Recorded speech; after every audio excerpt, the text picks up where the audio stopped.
Hey everyone. Holy cow. Thanks for coming to hang out with myself and Kathleen. Kathleen Smith, I am super duper excited to have you join me again. How have you been? It's been a little bit. What's been going on? What have you been up to? Oh gosh, we've done a lot since the last time we talked. I think that we've done a few more virtual conferences. We're doing another one coming up on Saturday. Hello to everyone at B-Sides Orlando for putting together just a great conference. We'll be running the Career Village for B-Sides Orlando. Also, just really gearing up for Veterans Day, which is next week. You know, John, thank you for your service. And it's it's interesting how we spend a lot of time focusing on veterans around, Veterans Day, but we don't focus on them the rest of the year. So I'm excited that we're building content for the next few months that will cover veterans and their transition from cybersecurity and military to cybersecurity and commercial, and really just enjoying the fall. I had a wickedly wonderful Halloween. Really got the community together in our neighborhood and had 150 kids get to enjoy a little normalcy by trick or treating at safe distances with masks and bag treats. So been involved in the community as I always am. Excellent. Well, that sounds great. Mm-hmm. I'm excited for us to kind of chat and have another conversation because the last talk that we did was all about, hey, our cybersecurity jobs, the interview process, reviews, Mm-hmm. more and more of that great stuff. Uh, and this is what is this a round two of that you're feeling? Well, what we really talked about last time was some of the surveys that we have been doing as far as how important community involvement and community volunteering was and for cybersecurity career development. You had chatted a few months ago with my dear friend Christine Winchester. Hi, Christine. And you guys did this great survey where you had over 450 people respond, like what were their big questions about job search, and everyone had a lot of questions. We sort of brought that back and put it down into four key categories because I hate to tell you, most of us have questions, but they're questions that people have had about their careers for several years. It's also questions that people have had for several decades. So I thought we would just sort of go back and focus on that and focus on some of those questions.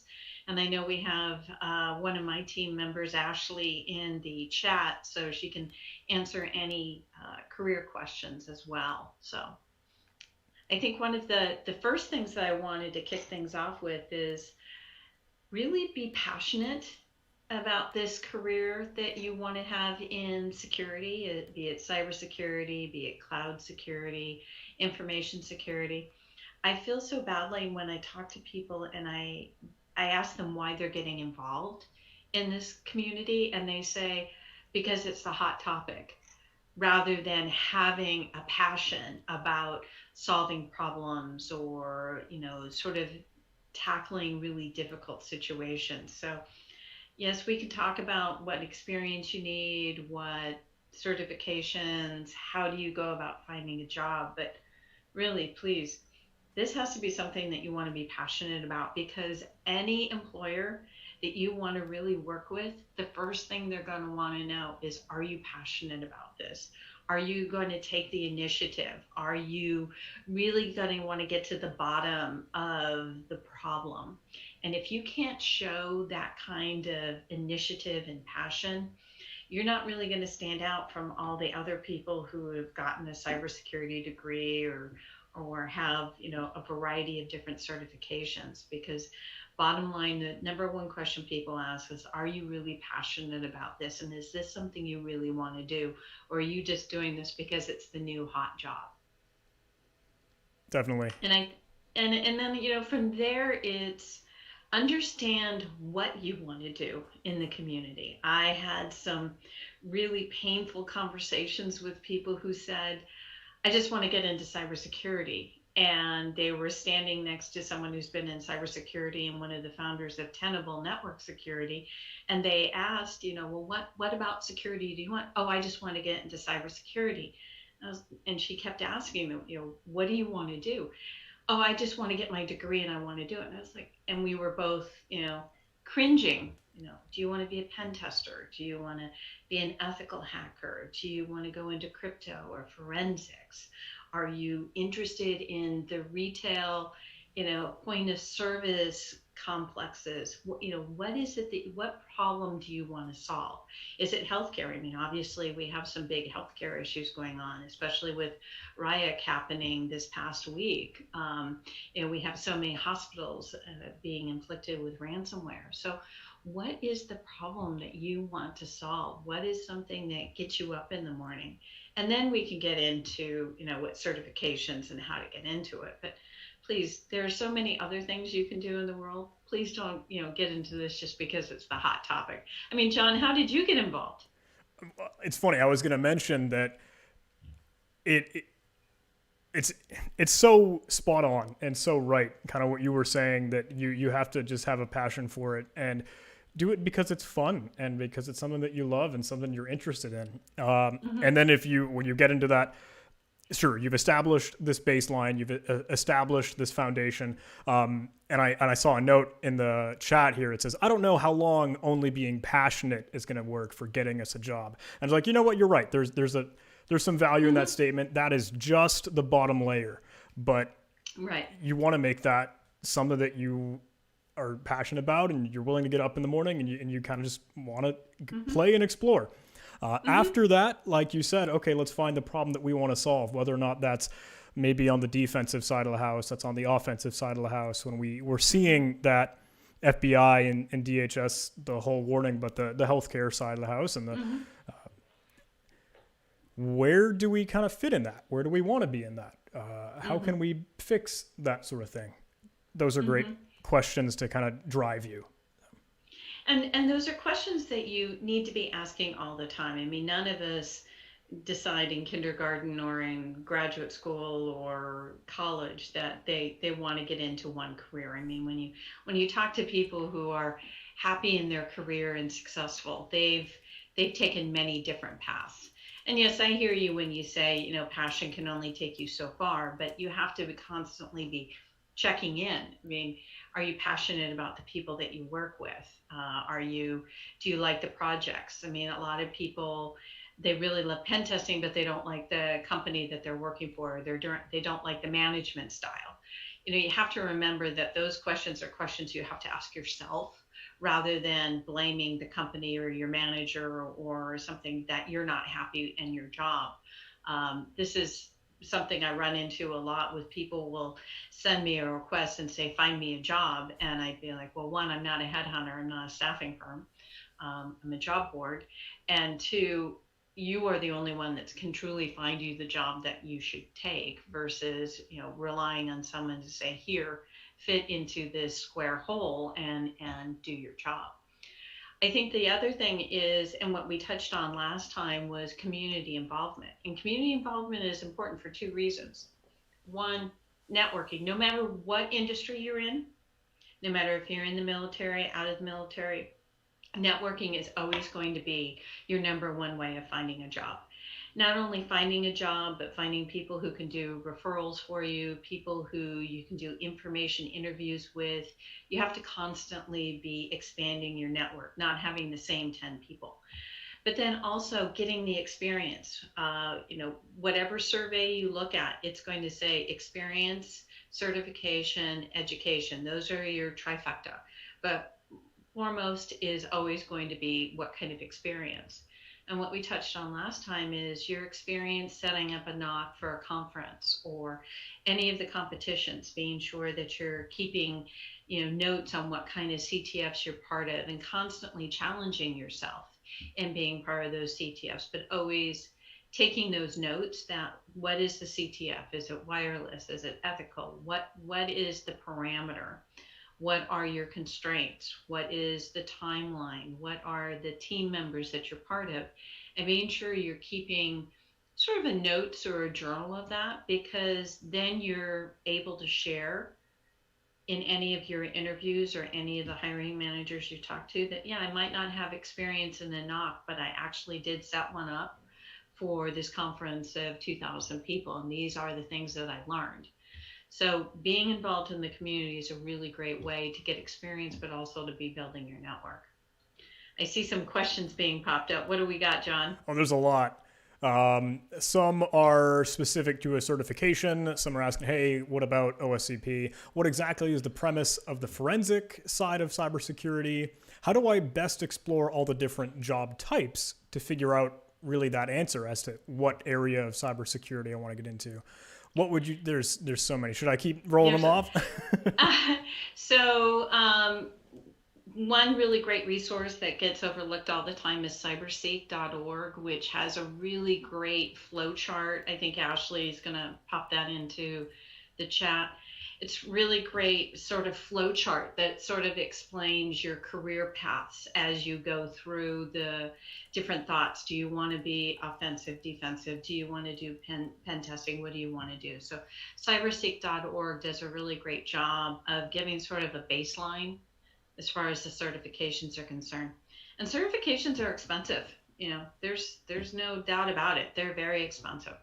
So really, I would say try the certified ethical hacker and or the security plus first, just because, you know, if you're going to get involved in this and you want to get a certification, but you don't have the several $1,000s to do it, at least get some of the basic level certifications to see if, you know, that will really test you. Do you not only test you as far as your skills and your knowledge, but is this something you really want to do? I mean, I went in and got my nonprofit degree and then got my postgraduate degree in it.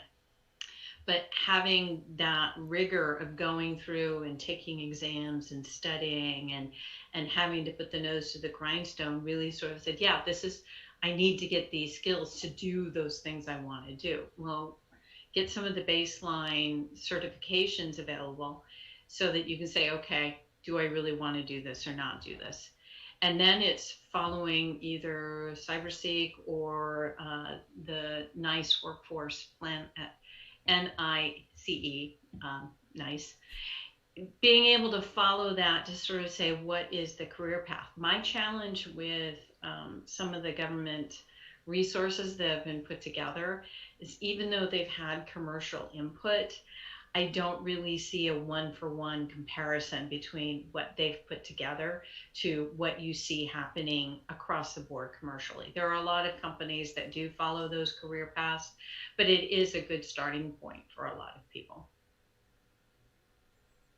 I see some folks are switching up the certification conversation to the degree and formal education conversation. If I'm a Department of Defense professional for over 10 years, but I don't have a cybersecurity degree, but I have OSCP, am I still an attractive candidate, or do I need this education? Do I need the degree?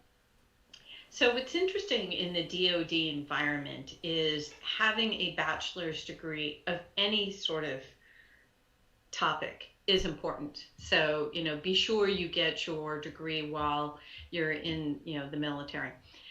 Having a cybersecurity degree, not necessarily. Having the experience, which being part of the DoD, you will have had that experience, and having the certification of OSCP, you will have gotten the experience. If there is something more particular that you're interested in doing, like policy, regulation, going more in depth into healthcare, those would be the things that I would think you would want to get the degree in, because once after you've had that experience and you have that basic line education, they're going to want to look for a little bit more fine tuning in that information. I'm fascinated. In the last 18 months, there's been a lot of discussion within employers and educational institutions about people having liberal arts degrees and combining that with their cybersecurity experience, really looking at the diversity of thought and the different ways of looking at problems. And employers are really now exploring and adopting having people with business degrees, liberal arts degrees, more importantly, music, because music and computer programming seem to be very similar in the way the mind works. So there's some really great, there's someone on Twitter, InfoSec Sherpa, and she got her library degree, And she has actually had a phenomenal career in security, pen testing, and now just having that mindset of how do you catalog, how do you set up indexing systems. That has really, parlayed into her security career. So back to the original question, do I necessarily have to have a cybersecurity degree? I would think your experience is going to be more important, your certification. And then if there is something that you want to specialize in, then get that specialization. But yeah, it's fascinating. I've never seen an industry that is so overloaded with the various different certifications. We're seeing a rise in a lot of the AWS certifications and also the cloud certifications. Again, what do you want to do? Don't chase the certification until you know what you want to do. What else have we got popping up there, John? Oh boy. Oh. Can I get into these job roles while I'm still in school? Is a master's degree useful whatsoever? What about computer science? How does that kind of parallel to cybersecurity? Are any of those feeling like something you could take a stab at? Or? What was the first one again before? The first one was, how can I get into these job roles while still being in school? So again, experience. So if you're at school, there's internships. I actually had a friend who got laid off, and she just did a lot of internships at her school as far as cybersecurity is concerned. There are a lot of internships that are available, so you can do those while you're in school. Also, going back to an initial thought as far as working for various different conferences, like the conference is happening this weekend on Saturday, besides Orlando, we have 300-400 people who are working on that, and they're getting work experience, and they're working alongside other executives. They just know them by their handle. They don't know that they're the head of security for Marriott or something like that. There's a lot of people in our industry who sort of on the weekends and after business hours just put on their handle and take off their title. So you never know who you're working alongside with, and you can get really good experience there. What was the next question? Sorry, my concussion is kicking in. Oh, no problem. I'm seeing our Zoom yell at me that, hey, our meeting will potentially end in 10 minutes. So are you cool with just kind of bouncing back in once we get close to that mark? I am. All right, I'm sorry. No worries. There was something about the master's degree. Yeah. Is a master's degree useful in the cybersecurity field? So I did a study, and what's interesting is in the United States, we're not seeing as much of a request for a master's degree unless you're going into a major academic role, not even in some of the major executive roles. However, when you compare jobs in the United States versus Europe and the Middle East, there's more requirements in Europe and in the Middle East for masters and PhDs in cybersecurity. So it really depends on which locale you're in. It was fascinating to me to see that in the Middle East, primarily Israel and, sorry, mind drawing a blank, they wanted PhD and also at least 6 to 8 years experience doing CTFs. So competitions are also really very important when you're applying for jobs in the Middle East and in Europe. What else do we have?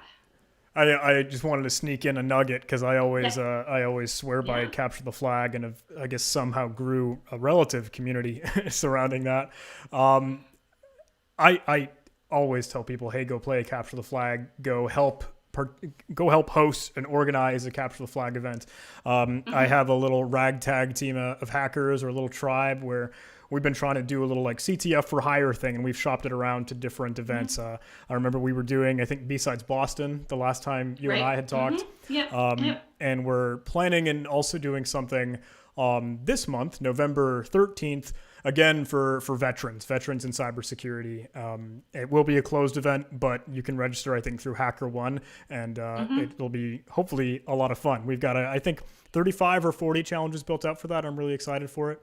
But driving to the point, play Capture the Flag, help create things for Capture the Flag, I think that is an Mm-hmm. incredible way to get really hands-on Mm-hmm. and really on the keyboard doing the good stuff. So Yeah, there are a lot of recruiters who are now very well versed in which capture the flags are very important and which ones are.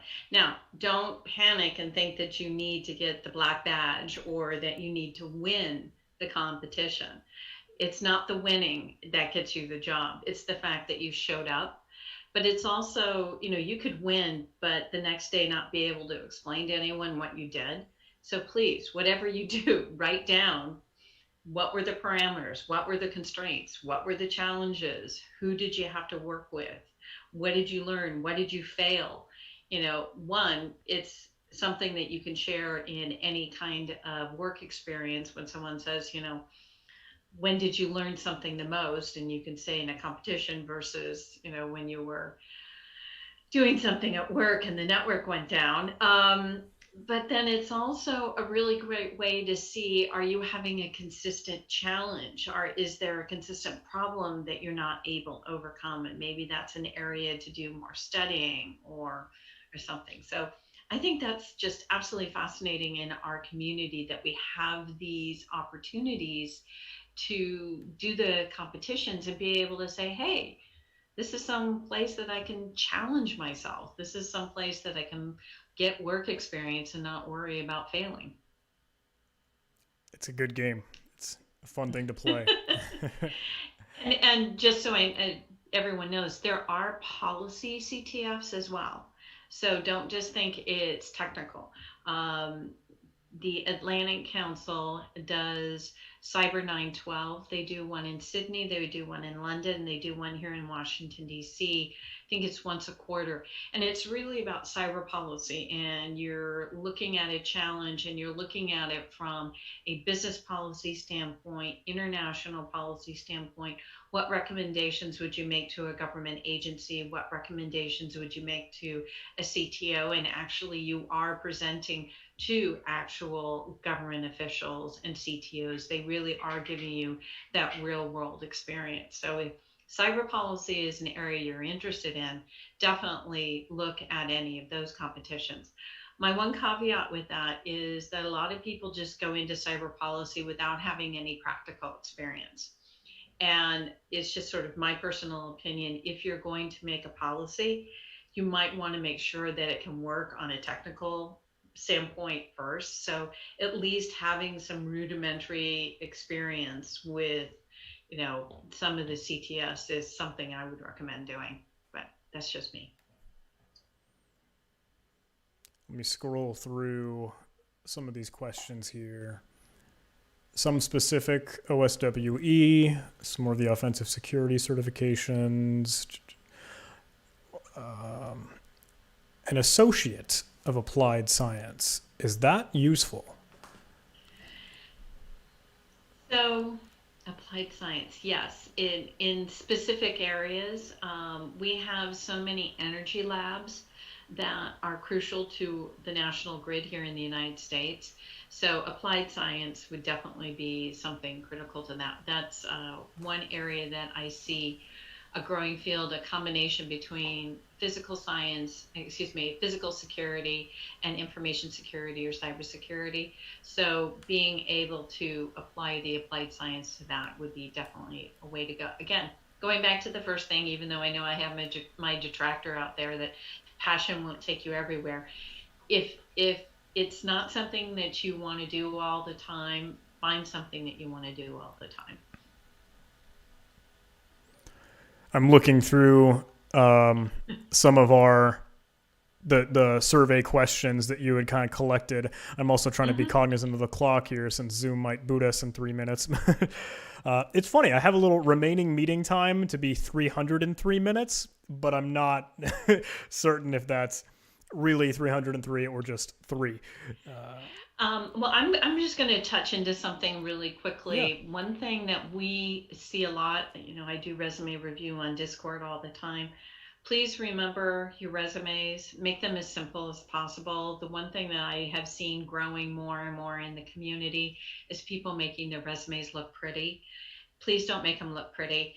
You don't know what the UI is on the other side that the recruiter is using, and all of your grids and italics and such are just going to get scraped by the applicant tracking system or the ATS. So be very clear and very simple.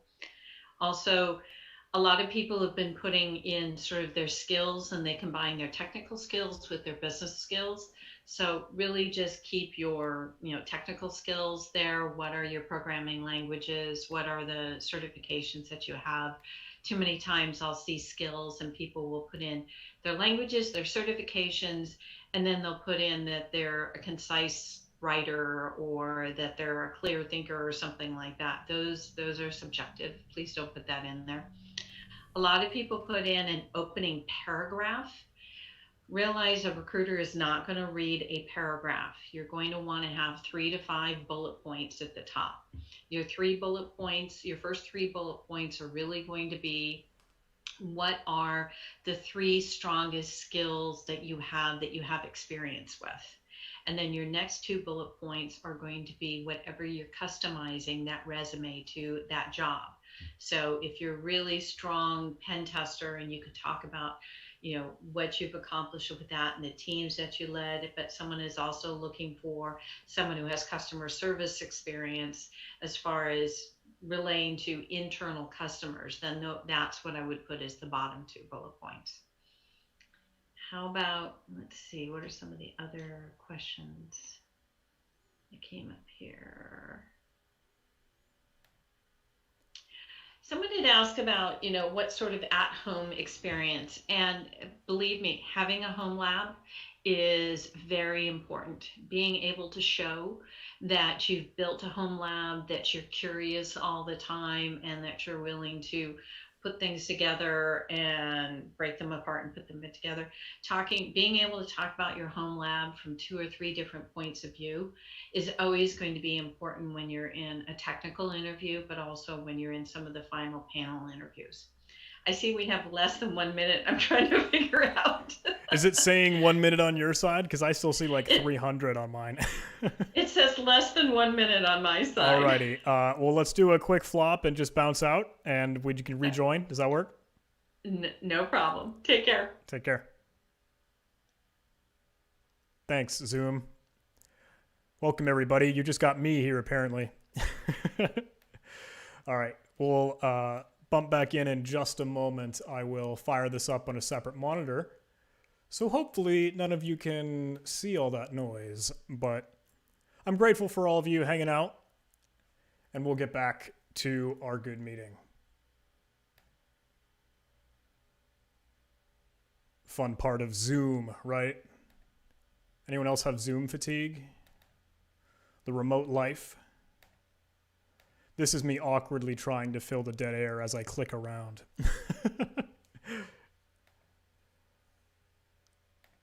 Join Zoom meeting.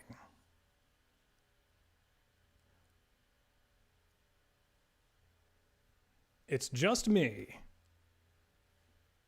Cool. We'll see if we can get Kathleen in here once again. That's the fun part of keeping it real, right? That's the fun part of doing it live. Do I have a joke to share?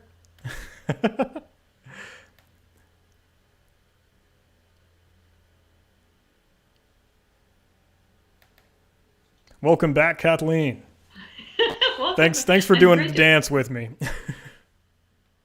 No problem. Some folks are cheesing, hey, we got to get Cisco WebEx, so we got to do a GoToMeeting, Google Hangouts. Google Hangouts, do people still do that? I know you're on Discord, right? We should do a little Discord. Oh, please. Not today. Not today.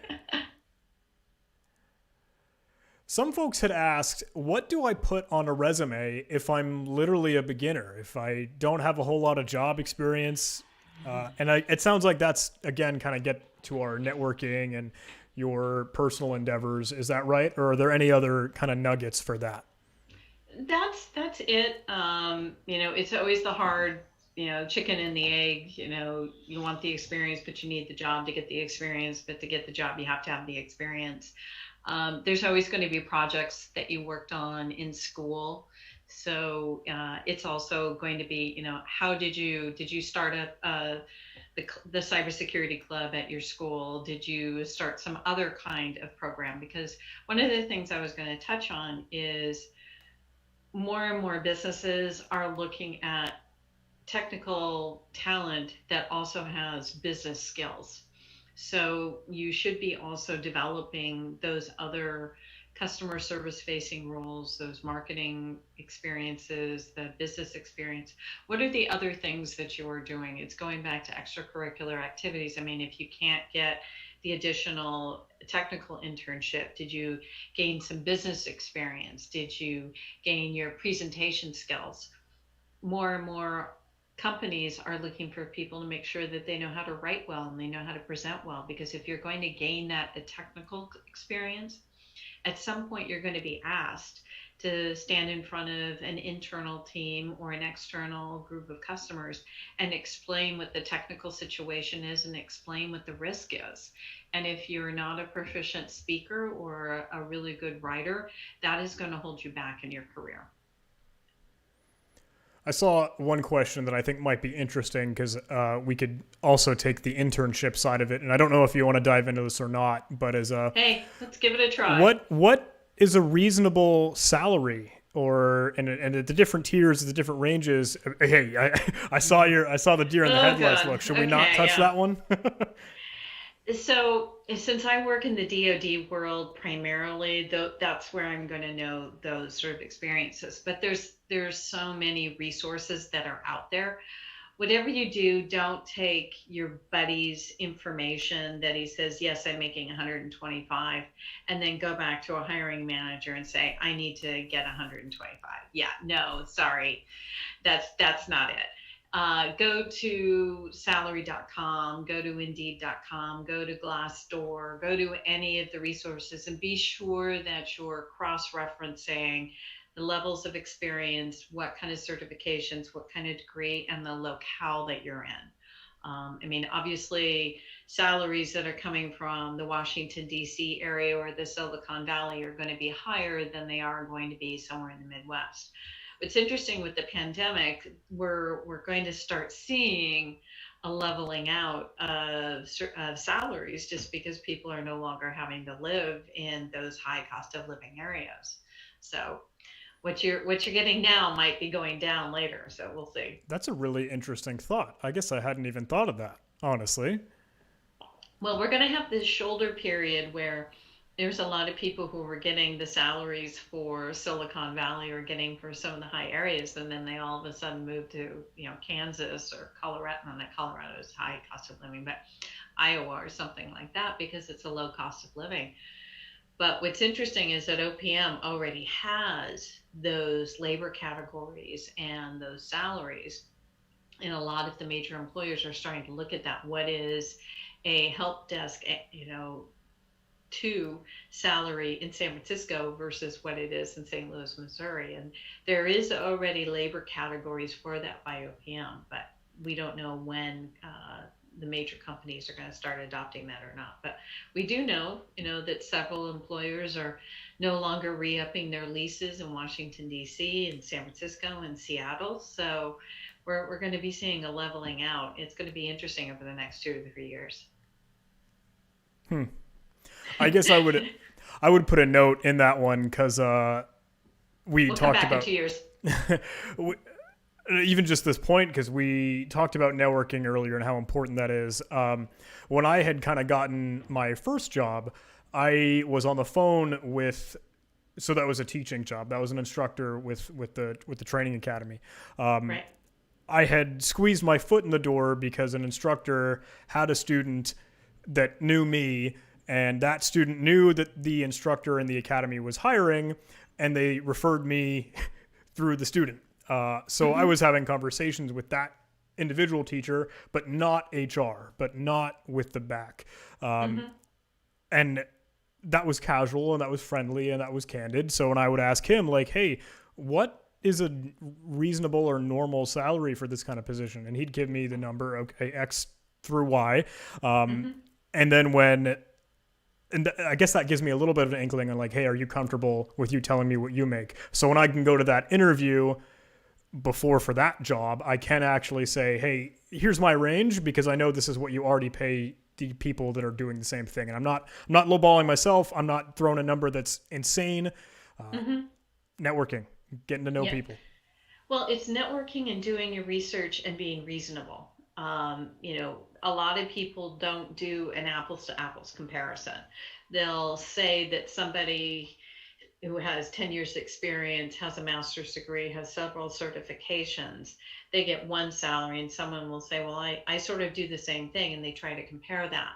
Really be honest with yourself that when you're trying to compare a job that has a master's requirement, several certifications, 10 to 15 years of experience, and certain specialties, do you know specific security regulations, gaming industry regulations? I mean, do you have that expertise? Because too many times we throw these numbers around saying, well, I should make this without even looking at the backstory of what was the experience of the person that had that kind of job. I remember one of my first mentoring sessions 8 years ago at Las Vegas, and someone had swore to me that they were getting blackballed in the industry. And I said, I don't know. I don't know this industry very well, but I'm more than happy to, go and talk to a few recruiters and find out exactly what the story is. And they're like, oh, they'll never tell you. I went and asked them, and without a doubt, all of them said, he was asking for $45,000 more than he was worth. And, I finally had to go and tell the person, sorry, it's not that you're getting blackballed, you're just asking for too much money. And the moment he readjusted his salary requirements, he was fine and has been very successful since then. So, really be clear as to when you're getting some numbers for a salary, that you know the backstory as to why that person got that money. And then also realize that yes, there is a lot of animosity against employers saying, oh, they don't know how to hire. They're trying to lowball everybody. No, they're not. There are going to be some really difficult employers out there. There are going to be some people who are not going to know what the industry is paying. But by and large, people have budgets. By and large, they try to keep them within a range for the talent. And if they're lowballing you, just say, hey, do you know that you're below the industry? They might not even know. And you can just say, thank you, but no, thank you. I know that I'm worth more. This is what, this salary is like in this industry. And you might want to do some research. Don't burn that bridge. Just try to be the consultant there and leave the door open for them to come back to you. Gotcha. I see some stuff in our chat kind of specific to on the keyboard tech training, hack the box, try hack me. Will I be an expert by practicing some of these?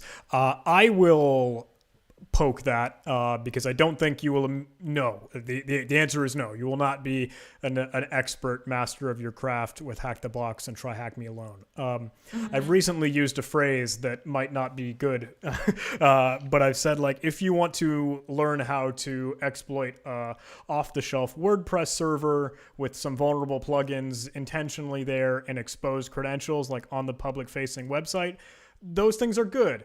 Try Hack Me might guide you through some stuff like that. Hack the Box might showcase some things like that. But that's not going to be the cool, covert, high-flying, elite cyber ninja warrior stuff that, extreme senior penetration tester might have. No. I don't know. I don't know if, do you want to touch that one, Kathleen? Well, I was going to ask you, what's your feeling on bug bounties? I think I had a conversation with Namsek recently, or Ben Sadegapur, and I might butcher his last name. Forgive me, Ben, if you happen to see this. And I had said, like, dude, I have incredible respect for bug bounty hunters because a lot of times I feel like you're going to be looking at a real world application, like real software put out by a real company. And you don't know if there's a vulnerability in there. With a capture the flag, you know that they're specifically designed to be a gimmick and a flaw and a bug. Right. Right. For a bug bounty hunters, you are taking a guess.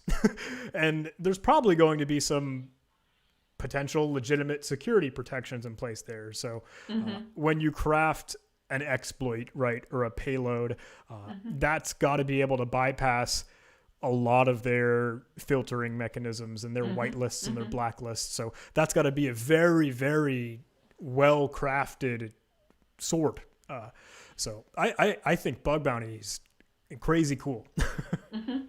I do too. I haven't seen them pop up yet in recruitment and job search.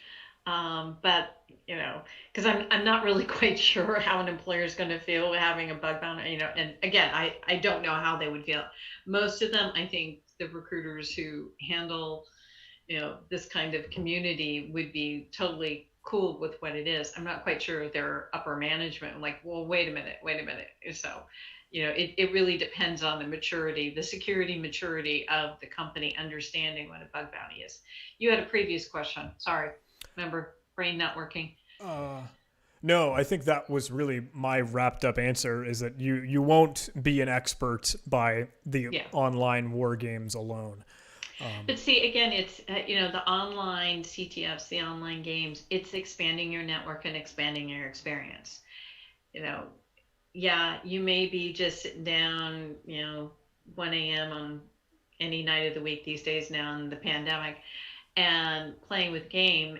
But if you solved a problem, if you found a vulnerability, keep tabs on it, keep a log. I think that's the number one thing that people in the community do a disservice to themselves, is that they're constantly tinkering and they're constantly playing these games, but they're not keeping a diary or a journal of what they're doing. I mean, I think it's almost like finding the breadcrumbs. If you sort of find that there is a specific vulnerability that you're really good at finding, or a specific challenge that you're really good at doing, you might find it boring, but you have a really great skill and you deserve to, like, hey, what is this? Is this part of forensics? Is this part of crypto? Should I look at this more?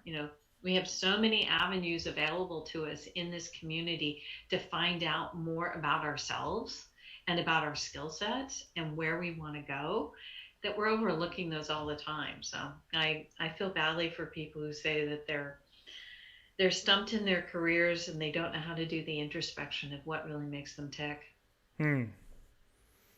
Sorry. No. Get a little philosophical there. It's cool, because I did see one question, and if we're willing to go to the philosophical, somewhat meta. Let's talk to the Tao of Pooh here. I don't know if this will be something you kind of want to touch on, but some folks are saying that there's a lot of stuff. There's a lot of articles, news headlines, there are job posts, and it's a little overwhelming sometimes.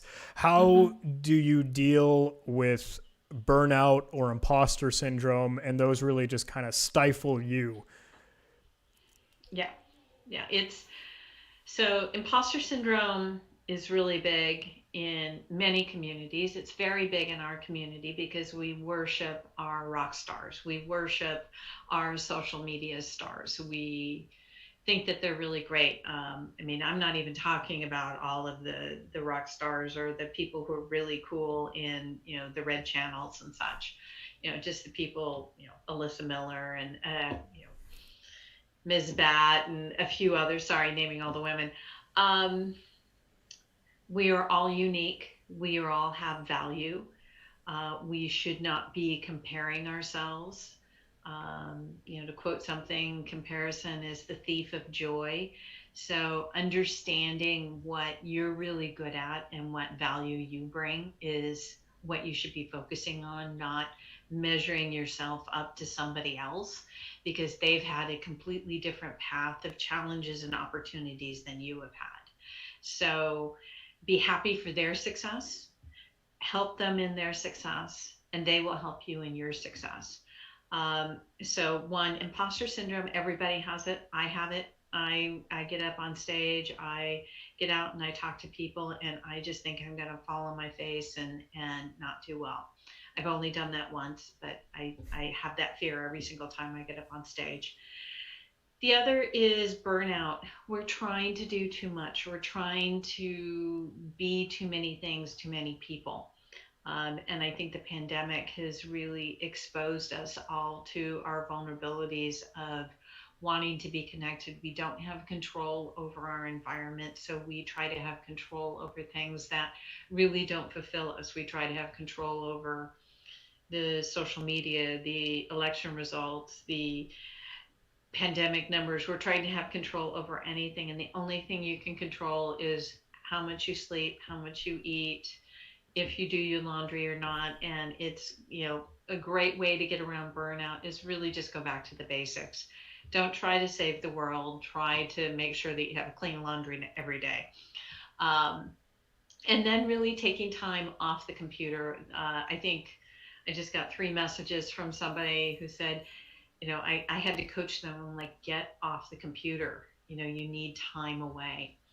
And I think also when we're talking about our careers, there is so much validation that we get from our careers. There's so much validation we get doing our jobs. And the fact that we don't have that one-on-one interaction right now, especially face-to-face, we're missing that validation that we normally get. And so we're having a really hard time considering what our value is because we're not having external validation in face-to-face or in-person interactions. And we are not set up this way. We can say in the security world that we are all about being online, but we have meetups, we have conferences, we have times when we get together and we can feel part of a community, and that kind of burnout is really catching up with us. So yes, I went off on the philosophical rant a little bit there. Imposter syndrome and burnout really, really is here, but just put it in a box and put it away.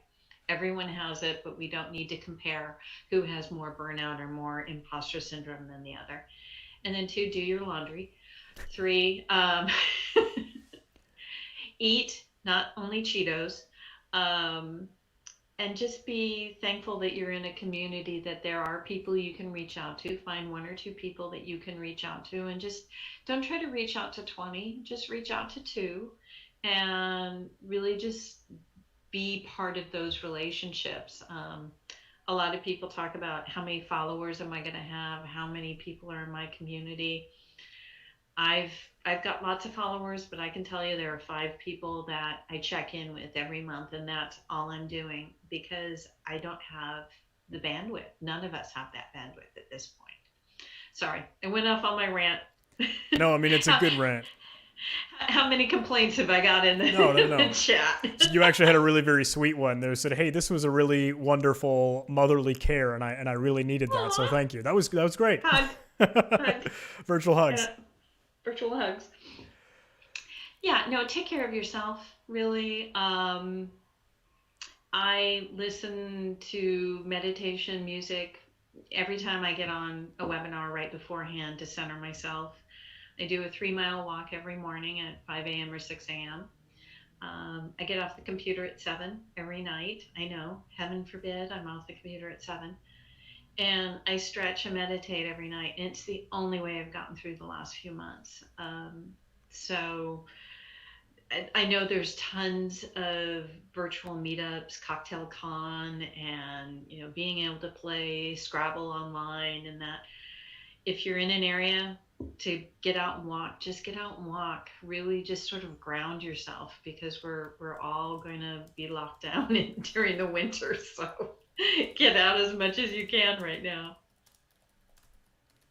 You brought up something that I thought was kind of interesting when you said, "Hey, I have an X amount of followers, but I only try and keep up with 5 or maybe even less very close people that I really care about."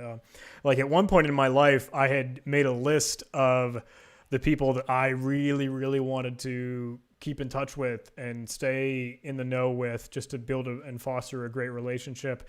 And I realized this is a long list. Mm-hmm. And what's funny is that you don't need to go through that entire list right now. It's really more about how much time and space do you have right now to connect with people, and you can only really give quality time to four or five at a moment. Um, and those other people on the list, if I truly believe what's meant to be is meant to be. So if they're supposed to be there, you'll see them. I was really fortunate, and I'm going to do a shout out to lawyer Liz Yes. Wharton. Yes. She came up to me at Besides Augusta. We're both from, the Washington D.C. area, but she was like, "You're somebody I want to get to know." Now, not everyone can do that because I usually sort of back off, but she got my attention when she pulled out her traveling tiara. And when you have a traveling tiara and you come up to me in a hacker conference, I understand you're definitely somebody I want to get to know. I met her at Bryson Bort's birthday party. Yep. And that was an absolute blast. I mean, obviously Bryson's in his little unicorn suit, but Mm-hmm. lawyer Liz was, I don't know, she was super sweet. She was a lot of fun to chat and hang out with. So Mm-hmm. a lot Mm-hmm. of fantastic and incredible people in our community. Mm-hmm. So Yeah, we're so fortunate. I mean, lawyers and doctors and retail people and engineers. I mean, Jack Daniels started as an auto mechanic. I mean, we have people from so many different backgrounds that we can all carve our own path. It's not like we need to definitely follow, certifications and degrees and things like that. Yeah, they're nice. But I mean, Jack Daniel he was an auto mechanic, and somebody asked him to do a computer update, and he liked solving that problem, and lo and behold, he created his career. Unfortunately, yeah, these days we do need to have a few more qualifiers to our degrees, to our certifications, but sorry to keep saying it. What are you passionate about? What do you want to do? Um, there's so many. The one thing that's great about our community is that we touch so many parts of everyone's life, from ordering on Toast to Grubhub to submitting in information for our COVID test to checking in on Zoom with our parents. I mean, there are so many ways that people can be vulnerable and people can be protected, and we can make an impact on any of that. And not, other than doctors and nurses, I don't think many people can say that about their career. this has been super nice. This has been a good breath of fresh air, I think. Well, it's November. It's the month of gratitude and thankfulness, and taking care of others. So I know the viewers probably didn't tune in for warm and fuzzies, but I'm glad we got to do it. Well, it's interesting because I mean we talk a lot and we chat about jobs and career and interviews and resumes and certs and degrees, but I feel like sometimes it really boils down to some good fundamentals and basics, and we covered that, right? Yeah. And then we need to get a little bit more personal because there's stuff we could all improve on. Absolutely. Mm-hmm. Mm-hmm. Definitely. Any last questions out there? Someone want me to get back to the? I see. Are people skills important? What do you do if you Yes. don't have any connections at all? And we see some people in the chat saying LinkedIn and Twitter and all of them. So one, people skills, definitely. So that is something obviously that you learn during volunteering, but you also learn during CTFs, because you are thrown together with other people that communicate different, react differently.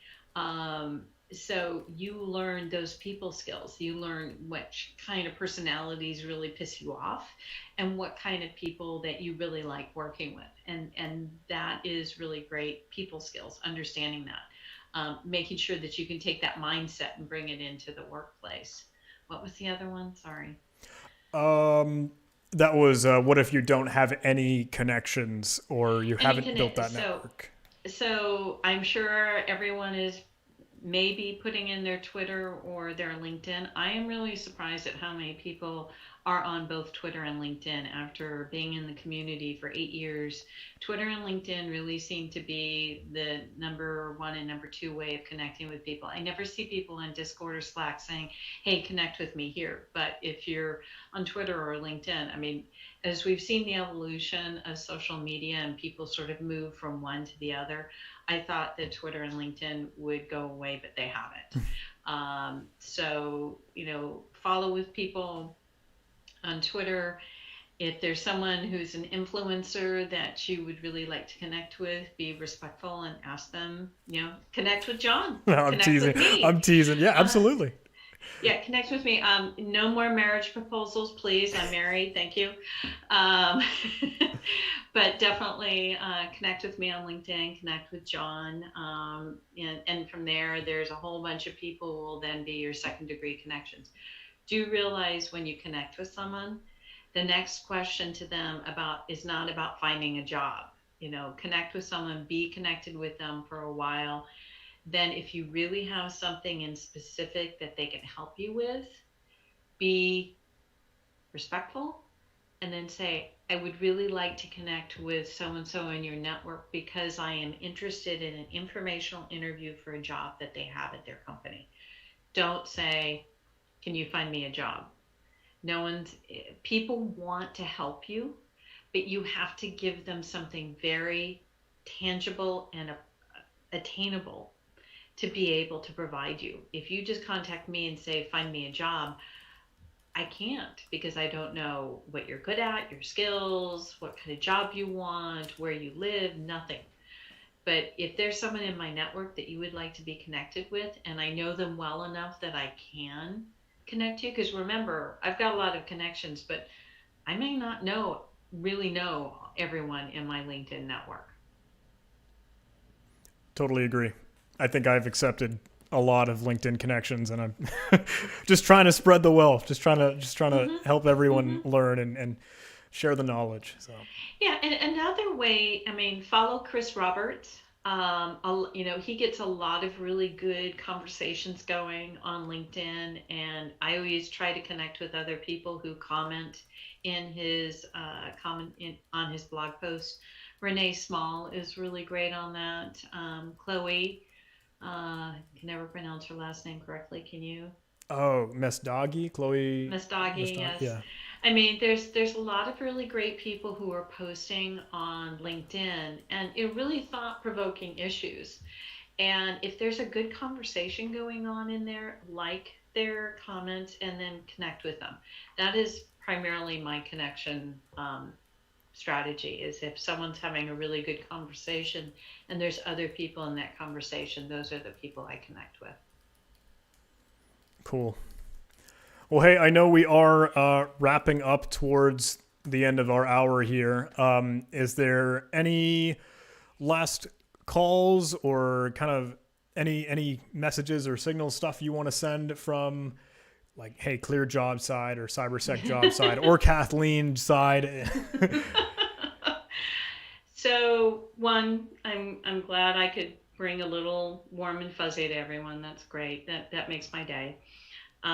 Yes, I have two job boards, clearjobs.net and cybersecjobs.com. So, we do have information on there on job search. So, please feel free to look at the articles. Keep an eye on my Twitter. It's Kathleen. Any conferences that we're involved in, I will share the presentation requests, the volunteer requests, anything like that. So those are always ways to get involved in the community, and always happy to come back and chat. Thank you so much. It's always great to have you, and the breath of fresh air, right? Well, thank you. And thank you, Ashley, for being the backup. Thanks so much, Ashley, as well. I know you're listening in. I, in the conversation and topic of jobs and careers, know that my company, Huntress, is hiring. Cool. So if anyone has any interest in that, we are heavily looking for an Australian security analyst, so we can get a little bit more coverage kind of across the pond. So I will share the That's link. not across the pond. Is that not what? I thought the pond was just over to London. It's not the Pacific, it's the Atlantic. You're probably right. You're probably right. I don't know what it's called when it's across the Pacific. Does anyone know? And yeah, throw it in the chat if for whatever reason you know. But I mean, that is to say we are trying to help grow an incredible team, and we love to have some folks that are fascinated and love this sort of culture. So I will share, hey, if anyone has any interest, there's a general application there, and it's cool security, good stuff to fight that kind of Ryuk ransomware and the whole security advisory stuff that we were getting into earlier. So I would love to chat with anyone about that, and don't hesitate to I don't know, hit me up, hit Kathleen up, hit us up. Yeah. We're grateful. B-Sides Melbourne is very active, and they've got a really big community down there. Cool. Well, hey, I know I will let you get back to your day, but thank you for my pleasure. Letting us hang out and chat for a little bit. So thanks everyone for listening. Thanks everyone for hanging out with us. And this has been a great conversation. Thanks so much, Kathleen. We'll tune out. Take care. Bye-bye. Bye all.